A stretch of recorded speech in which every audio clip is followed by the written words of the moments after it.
গণেশের প্রতি পার্বতীর এত মোহ উচিত নয়। এই মোহর ফলে বড় এক সমস্যার উৎপত্তি হতে পারে। বাল গণেশ, আপনি তো এত জ্ঞান অর্জন করে ফেলেছেন যে আমার তো মনে হচ্ছে আপনার মধ্যে কোনো অপগুণ বাকিই নেই। মামাশ্রী তো আমার পিছনেই পড়ে গেছেন। মনে হচ্ছে আবার চক্রের ব্যাপারে জানতে চাইবেন আমার থেকে।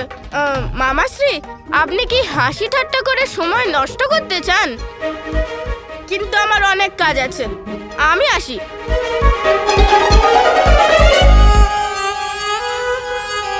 কৃষ্ণ, আমাকেও রান্না করতে হবে, আমিও আসি। রাধা,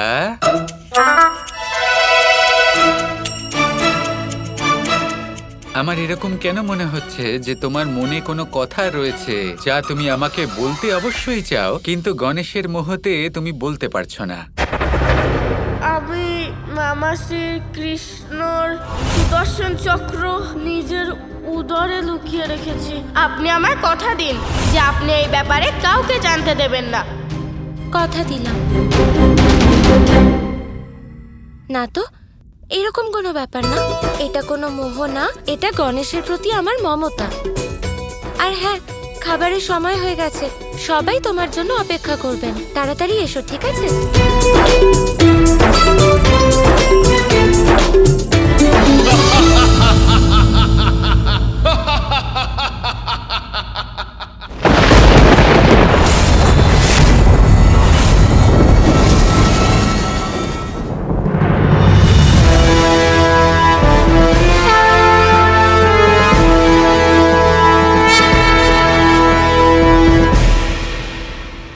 হে আরাধ্য, প্রথমে পার্বতীর মোহ আর এবার দেবী রাধা।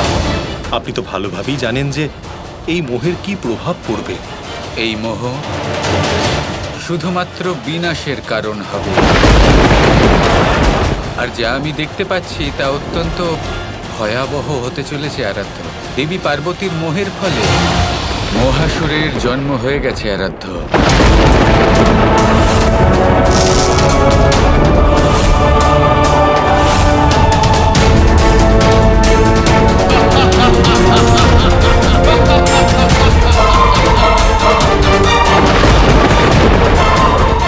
আর ভবিষ্যতে এই মহাসুরের সাথেই গণেশের সংঘর্ষ হবে।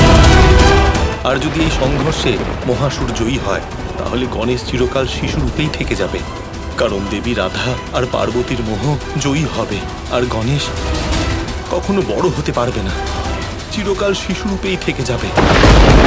আপনি কিছু একটা করুন আরাধ্য। এরকম কিছুই হবে না আরাধ্য।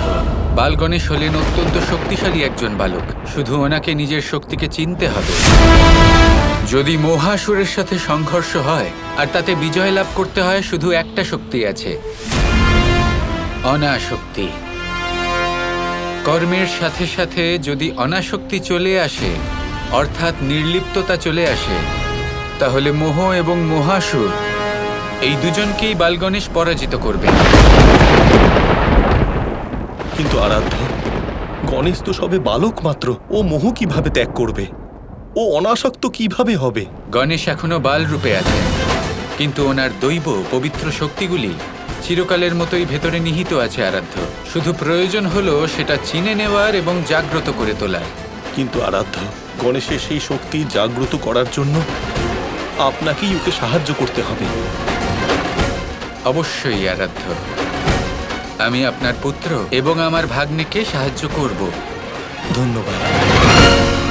আমার এমন মনে হচ্ছে যে এবার আমার দ্বারকা ছেড়ে কৈলাসে ফিরে যাওয়াটাই উচিত। আমি আর কতদিন এখানে থাকবো? আর যদি আমি আরো কিছুদিন এখানে থাকি, তাহলে মামাশ্রী নিশ্চয়ই আমার কাছ থেকে সত্যটা জেনে নেবেন। কি হয়েছে গণেশ? কিছুই হয়নি বড় মামাশ্রী। আসলে আমি ভাবছিলাম যে এবার আমার দ্বারকা থেকে বিদায় নেওয়া উচিত। আচ্ছা ঠিক আছে, যদি তুমি সিদ্ধান্ত নিয়েই থাকো তাহলে তোমার যা ইচ্ছা। তাহলে ঠিক আছে, আমি একটা কাজ করে আসি। আমি সবার থেকে বিদায় নিয়ে হ্যাঁ, আসি। যাও যাও। কি ব্যাপার, কোথায় যাচ্ছিলেন আপনি?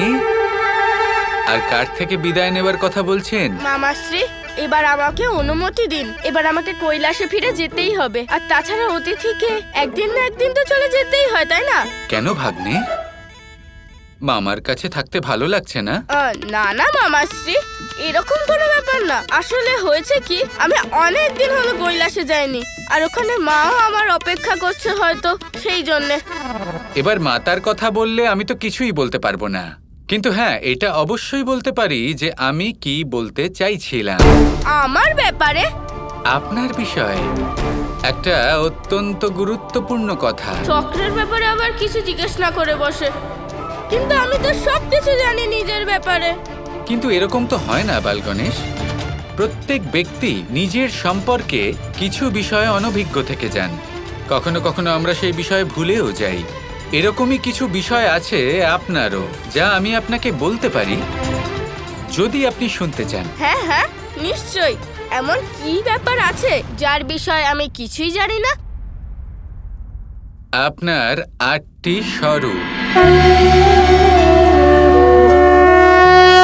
কিন্তু আমি তো একজনই, এটা কিভাবে সম্ভব হতে পারে মামাশ্রী?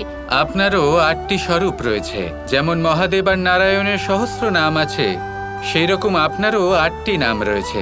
আর প্রত্যেক নাম আপনার কর্ম এবং গুণের উপর ভিত্তি করে হয়েছে। এমন কি কর্ম করেছে আমি মামাশ্রী? আপনার নাম একদন্ত। কারণটা আপনি জানেন।